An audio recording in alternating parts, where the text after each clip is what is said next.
ಚರ್ಚೆಗಳು ಸಾಕಷ್ಟು ದಿನಗಳಿಂದಲೂ ನಡೀತಾ ಇರುವಂಥದ್ದು. ಇದಕ್ಕೆ ಒಂದು ಅಂತಿಮ ಒಂದು ಫುಲ್ ಸ್ಟಾಪನ್ನು ನೀಡಬೇಕು ಅಥವಾ ಇದಕ್ಕೆ ಒಂದು ಅಂತಿಮ ತೆರೆಯನ್ನು ಎಳಬೇಕು ಅನ್ನೋ ನಿಟ್ಟಿನಲ್ಲಿ ಈಗಾಗಲೇ ಹೈಕಮಾಂಡ್ ನಾಯಕರು ಒಂದು ಕಡೆ ಕೆಲವೊಂದು ಕಡೆ ಕಸರತ್ತು ನಡೆಸ್ತಾ ಇರುವಂಥದ್ದು. ಅದರ ಮೊದಲ ಭಾಗವಾಗಿ ರಣದೀಪ್ ಸಿಂಗ್ ಸುರ್ಜೇವಾಲ ಅವರು ಒಂದು ಟ್ವೀಟ್ ಮಾಡಿ ಕಾಂಗ್ರೆಸ್ ನಾಯಕರಿಗೆ ಒಂದು ಎಚ್ಚರಿಕೆ ಸಂದೇಶವನ್ನು ನೀಡಿದರು. ಜೊತೆಗೆ ಮಾಧ್ಯಮಗಳ ವಿರುದ್ಧ ಅವರು ಕಿಡಿಯನ್ನು ಕರೆದರು.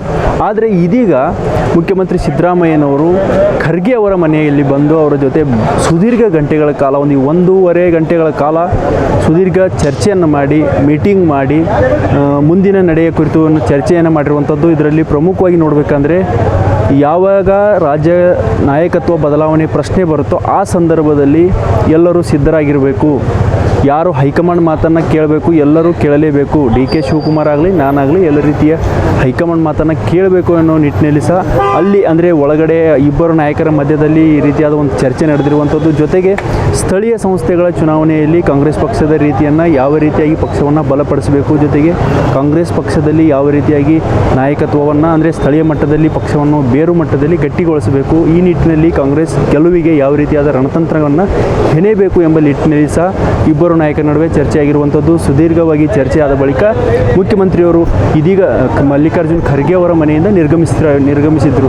ಮಾಧ್ಯಮಗಳಂದರೆ ಮಲ್ಲಿಕಾರ್ಜುನ್ ಖರ್ಗೆ ಅವರ ಮನೆಯಿಂದ ಹೊರಬಂದ ಮುಖ್ಯಮಂತ್ರಿಗಳು ಮಾಧ್ಯಮಗಳೊಂದಿಗೆ ಮಾತನಾಡಿ ಅಲ್ಲಿನ ಒಳಗಿನ ಯಾವ ರೀತಿಯಾದ ಒಂದು ಸನ್ನಿವೇಶ ಇತ್ತು, ಅಲ್ಲಿ ಏನು ಊಟ ಮಾಡಿ ಬಂದೆ, ಜೊತೆಗೆ ಖರ್ಗೆ ಅವರ ಜೊತೆ ಸೌಹಾರ್ದತ ಭೇಟಿ ಮಾಡಿ ಬಂದೆ ನಾನು, ಅವರು ಚೆನ್ನಾಗಿ ಊಟ ಮಾಡಿಸಿದ್ರು, ಊಟ ಮಾಡಿ ಸೌಹಾರ್ದತೆ ಭೇಟಿ ಮಾಡಿ ನಾನು ಬಂದೆ ಅನ್ನೋ ಮಾತನ್ನು ಮುಖ್ಯಮಂತ್ರಿ ಸಿದ್ದರಾಮಯ್ಯನವರು ತಿಳಿಸಿದರು. ಜೊತೆಗೆ ಮತ್ತೊಂದು ಮಾತನ್ನು ಅವರು ಹೇಳಿರುವಂಥದ್ದು, ನಾನಾಗಲಿ DK ಶಿವಕುಮಾರ್ ಆಗಲಿ ಯಾರೇ ಆದರೂ ಪಕ್ಷದ ಹೈಕಮಾಂಡ್ ನಾಯಕರ ಮಾತಿಗೆ ಬದ್ಧರಾಗಿರಬೇಕು. ಜೊತೆಗೆ ಹೈಕಮಾಂಡ್ ಕರೆದಾಗ ನಾನು ದೆಹಲಿಗೆ ಹೋಗಿ ಅಲ್ಲಿ ನನ್ನ ಒಂದು ಅಭಿಪ್ರಾಯನ ವ್ಯಕ್ತಪಡಿಸ್ತೀನಿ, ಜೊತೆಗೆ ಎಲ್ಲವನ್ನು ನಾನು ಯಾವ ರೀತಿಯಾಗಿ ನಿಭಾಯಿಸಬೇಕು ಅನ್ನೋದು ನನಗೆ ಗೊತ್ತಿದೆ ಎಂಬ ಮಾತನ್ನು ಮುಖ್ಯಮಂತ್ರಿಯವರು ಹೇಳಿರುವಂಥದ್ದು. ಅಲ್ಲದೆ ಇದರಲ್ಲಿ ಎಲ್ಲ ಊಹಾಪೋಹ, ನಾಯಕತ್ವ ಬದಲಾವಣೆ ಚರ್ಚೆ ಕೇವಲ ಊಹಾಪೋಹ, ಎಲ್ಲ ಮಾಧ್ಯಮಗಳ ಸೃಷ್ಟಿ ಅನ್ನೋ ಮಾತನ್ನು ಸಹ ನೇರವಾಗಿ ಮುಖ್ಯಮಂತ್ರಿ ಸಿದ್ದರಾಮಯ್ಯನವರು ಹೇಳಿರುವಂಥದ್ದು.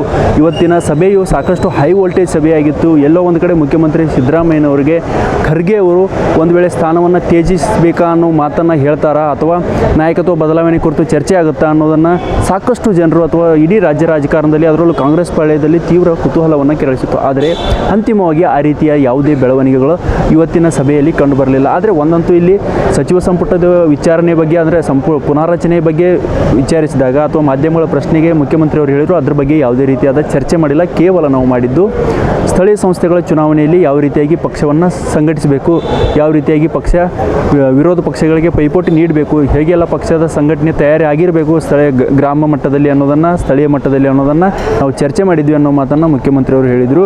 ಆದರೆ ಇಲ್ಲಿ ಒಂದಂತೂ ನೋಡಿದಾಗ DK ಶಿವಕುಮಾರ್ ಆಗಲಿ ನಾನಾಗಲಿ ಪಕ್ಷದ ನಾಯಕರ ಹೈಕಮಾಂಡ್ ಮಾತಿಗೆ ಬದ್ಧರಾಗಿರಬೇಕು ಎಂಬ ಮಾತನ್ನು ನೋಡಿದಾಗ ಕೆಲವೊಂದು ಕಡೆ ಈ ರೀತಿಯಾದ ಒಂದು ನಾಯಕತ್ವ ಬದಲಾವಣೆ ಚರ್ಚೆಗಳಿಗೆ ಫುಲ್ ಸ್ಟಾಪ್ ಬಿದ್ದಂತೆ ಕಂಡು ಬರ್ತಾ ಇರಲಿಲ್ಲ. ಯಾಕಂದರೆ ಸುದೀರ್ಘವಾದ ಚರ್ಚೆ ಬಳಿಕ ಮುಖ್ಯಮಂತ್ರಿ ಸಿದ್ದರಾಮಯ್ಯನವರು ಏನೋ ಒಂದು ಬಿಗ್ ಅಪ್ಡೇಟ್ ಕೊಡ್ತಾರೆ, ನಾಯಕತ್ವ ಹೈಕಮಾಂಡ್ ನಾಯಕರು ನಮಗೆ ಈ ರೀತಿಯಾದ ಒಂದು ಸಂದೇಶವನ್ನು ನೀಡಿದರು, ಹೀಗೆಲ್ಲ ಹೇಳಿದರು ಅನ್ನೋ ಮಾತನ್ನು ಹೇಳಬಹುದಾಗಿತ್ತು. ಆದರೆ ಆ ರೀತಿಯಾದ ಯಾವುದೇ ಮಾತುಗಳು ಕಂಡು ಬರಲಿಲ್ಲ.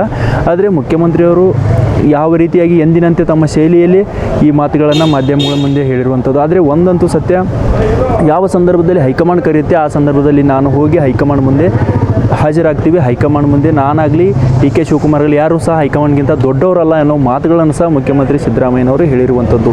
ಅವರು ಇದೀಗ ನಿರ್ಗಮಿಸಿದ ಬಳಿಕವೇ ತಮ್ಮ ಮುಂದಿನ ರಾಜಕೀಯ ನಡೆಯನ್ನು ಇನ್ನೂ ಯಾವ ರೀತಿಯಾಗಿ ಅವರು ಮುನ್ನಡೆಸ್ಕೊಂಡು ಹೋಗ್ತಾರೆ ಅನ್ನೋದು ಸಾಕಷ್ಟು ಕುತೂಹಲವನ್ನು ಕೆರಳಿಸ್ತಾ ಇರುವಂಥದ್ದು. ಈಗಾಗಲೇ ಒಂದು ಸುತ್ತಿನ ಮಾತುಕತೆ ನಂತರ ಈಗಾಗಲೇ ಅವರು ತಮ್ಮದೇ ಆದ ರಣತಂತ್ರ ದಾಳವನ್ನು ತಮ್ಮ ಬಣದಲ್ಲಿ DK ಶಿವಕುಮಾರ್ ಅವರು ಹೂಡ್ತಾ ಇದ್ದಾರೆ. ಅವರ ನಿಷ್ಠ ಶಾಸಕರು ಸಹ ಈ ರೀತಿಯಾದ ಒಂದು ಹೇಳಿಕೆಯನ್ನು ಕೊಡ್ತಾ ಇದ್ದಾರೆ. DK ಶಿವಕುಮಾರ್ CM ಆಗಬೇಕು, ಜೊತೆಗೆ ನಾಯಕತ್ವದಲ್ಲಿ ಅವರು ಪಕ್ಷಕ್ಕೆ ಸಾಕಷ್ಟು ಕೊಡುಗೆಯನ್ನು ನೀಡಿದ್ದಾರೆ. ನಮ್ಮ ಹೃದಯ DK ಶಿವಕುಮಾರ್ ಮುಖ್ಯಮಂತ್ರಿ ಆಗಬೇಕು ಅನ್ನೋ ಮಾತನ್ನು ಹಲವು ಶಾಸಕರು ಸಚಿವರು ಹೇಳ್ತಾ ಇರುವಂಥದ್ದು.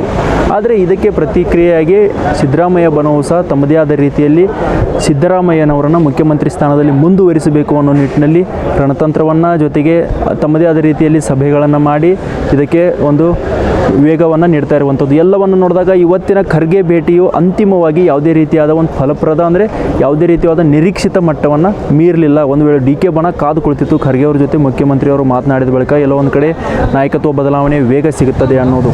ಆದರೆ ಇನ್ನೊಂದು ಇಲ್ಲಿ ನೋಡಬೇಕಾದ್ರೆ ಒಳಗಡೆ ನಡೆದಿರುವ ಚರ್ಚೆಯನ್ನು ನಾವು ಸಾಮಾನ್ಯವಾಗಿ ನೋಡಬೇಕಾದ್ರೆ ರಾಹುಲ್ ಗಾಂಧಿಯವರು ವಿದೇಶ ಪ್ರವಾಸಕ್ಕೆ ಹೋಗಿದ್ದಾರೆ. ಆದರೆ ಅವರು ವಿದೇಶ ಪ್ರವಾಸದಿಂದ ಭಾರತಕ್ಕೆ ಮರಳಿದ ನಂತರ ಎಲ್ಲೋ ಒಂದು ಕಡೆ ಈ ರೀತಿಯಾದ ಚರ್ಚೆಗಳಿಗೆ ಮತ್ತಷ್ಟು ವೇಗ ಸಿಗ್ಬೋದು. ಎಲ್ಲೋ ಒಂದು ಕಡೆ ಕಾಂಗ್ರೆಸ್ ನಾಯಕರು ಈ ರೀತಿಯಾಗಿ ಚರ್ಚೆಯನ್ನು ಮಾಡಬಹುದು ಅನ್ನೋದನ್ನು ಕಾದು ನೋಡಬೇಕಾಗಿದೆ. ಹೆಚ್ಚಿನ ವಿಡಿಯೋಗಳಿಗೆ ಪ್ರತಿಧ್ವನಿ ಯೂಟ್ಯೂಬ್ ಚಾನೆಲ್ ಸಬ್ಸ್ಕ್ರೈಬ್ ಮಾಡಿ, ಬೆಲ್ ಐಕಾನ್ ಕ್ಲಿಕ್ ಮಾಡಿ.